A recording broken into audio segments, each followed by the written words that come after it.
So ini clear, melanggar undang-undang negara. Ya. Soalannya, kalau polis mengambil tindakan begitu drastik ke atas GISB atas tuduhan liwat. Ya. Kenapa polis tidak ambil tindakan macam ni? Kenapa sedap? Kenapa orang-orang yang buat ini polis tak ambil tindakan?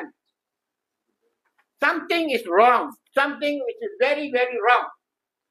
Ini clear violation of undang-undang negara.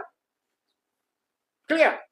Bukan saja melanggar dasar-dasar kita tuanku, melanggar asas-asas negara, tetapi melanggar undang-undang jenayah. KK adalah undang-undang jenayah. Ya, betul. Jadi, kenapa benda ni telah berlaku beberapa hari dulu kan? Kenapa tidak ada tangkapan? Kenapa PDRM tidak buat mana-mana tindakan?